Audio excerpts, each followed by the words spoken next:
श्री राधे जय एकादशी कथा। युधिष्ठिर ने भगवान श्री कृष्ण से पूछा, भगवान कृपा करके यह बताइए कि माघ मास के शुक्ल पक्ष में कौन सी एकादशी होती है, उसकी विधि क्या है तथा उसमें किस देवता का पूजन किया जाता है।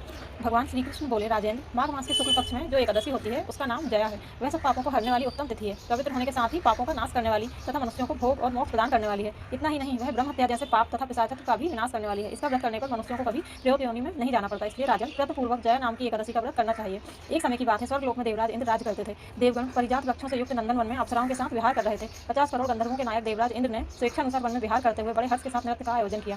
गंधर्व उसमें गान कर रहे थे, जिसमें पुष्पदंत, चित्रसेन तथा उसका पुत्र, ये 3 प्रधान थे। चित्रसेन की स्त्री का नाम मालिनी था। मालिनी से एक कन्या उत्पन्न हुई थी जो पुष्पवंती के नाम से विख्यात थी। पुष्पदंत गंधर्व का एक पुत्र था जिसको लोग माल्यवान कहते थे। माल्यवान पुष्पवंती के रूप पर अत्यंत मोहित था। ये दोनों भी इंद्र के संतोषार्थ नृत्य करने के लिए आए थे। इन दोनों का गान हो रहा था, इनके साथ अप्सराएं भी थी। परस्पर अनुराग के कारण ये दोनों मोह के वशीभूत हो गए। चित्त में भ्रांति आ गई, इसलिए वे शुद्ध गान ना गा सके। कभी ताल भंग हो जाता तो कभी गीत बंद हो जाता था। इंद्र ने इस प्रमाद पर विचार किया और इसे अपना अपमान समझकर वे कुपित हो गए। अतः इन दोनों को साफ देते हुए बोले, ओ मूर्खों, तुम दोनों को धिक्कार है। तुम लोग पतित और मेरी आज्ञा भंग करने वाले हो, अतः पति पत्नी के रूप में रहते हुए पिशाच हो जाओ। इंद्र के इस प्रकार साफ देने पर इन दोनों के मन में बड़ा दुख हुआ। वे हिमालय पर्वत पर चले गए और पिशाच योनि को पाकर भयंकर दुख भोगने लगे। शारीरिक पातक से उत्पन्न ताप से पीड़ित होकर दोनों ही पर्वत की कंदराओं में विचरते रहते। एक दिन पिशाच ने अपनी पत्नी पिशाची से कहा, हमने कौन सा पाप किया है जिससे यह पिशाच योनि प्राप्त हुई है। नरक का कष्ट अत्यंत भयंकर है और पिशाच योनि भी बहुत दुख देने वाली है, अतः पूर्ण प्रयत्न करके पाप से बचना चाहिए। इस प्रकार चिंतामग्न होकर वे दोनों दुख के कारण सूखते जा रहे थे। देव योग से उन्हें माघ मास के शुक्ल पक्ष की एकादशी की तिथि प्राप्त हो गई। जया नाम से विख्यात यह तिथि सब तिथियों में उत्तम है। उस दिन दोनों ने सब प्रकार से आहार त्याग दिए, जल पान तक नहीं किया, किसी जीव की हिंसा नहीं की, यहाँ तक कि खाने के लिए फल तक नहीं काटा। निरंतर दुख से युक्त होकर वे एक पीपल के समीप बैठे रहे। सूर्यास्त हो गया, उनके प्राण हर लेने वाली भयंकर रात्रि उपस्थित हुई।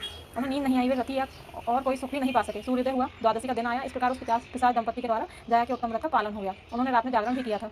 उस व्रत के प्रभाव से तथा भगवान विष्णु की शक्ति से उन दोनों का पिशाचत्व दूर हो गया। पुष्पवंती और माल्यवान अपने पूर्ण रूप में आ गए। उनके हृदय में वही पुराना स्नेह उमड़ रहा था। उनके शरीर पर पहले जैसे अलंकार शोभा पा रहे थे। वे दोनों मनोहर रूप धारण करके विमान पर बैठे और स्वर्गलोक में चले गए। जहाँ देवराज इंद्र के सामने जाकर दोनों ने बड़ी प्रसन्नता के साथ उन्हें प्रणाम किया। उन्हें इस रूप में उपस्थित देखकर इंद्र को बड़ा विस्मय हुआ। उन्होंने पूछा, बताओ, किस पुण्य के प्रभाव से तुम दोनों का पिशाचत्व दूर हुआ है। तुम मेरे साथ को प्राप्त हो चुके थे, फिर किस देवता ने तुम्हें उससे छुटकारा दिलाया है। माल्यवान बोला, स्वामी, भगवान वासुदेव की कृपा तथा जया नामक एकादशी के व्रत से हमारा पिशाचत्व दूर हुआ है। इंद्र ने कहा, तो अब तुम दोनों मेरे कहने से सुधापान करो। जो लोग एकादशी के व्रत में तत्पर और भगवान श्री कृष्ण के शरणागत होते हैं वे हमारे भी पूजनीय होते हैं। भगवान श्री कृष्ण कहते हैं, राजन, इस कारण एकादशी का व्रत करना चाहिए। श्रेष्ठ जया ब्रह्म हत्या का पाप भी दूर करने वाली है। जिसने दया का व्रत किया है उसने सब प्रकार के दान दे दिया और संपूर्ण यज्ञों का अनुष्ठान कर लिया। इस महात्म के पढ़ने और सुनने से अग्निष्टोम यज्ञ का फल मिलता है। बोलो जय श्री हरि, जय श्री नारायण, जय एकादशी माता।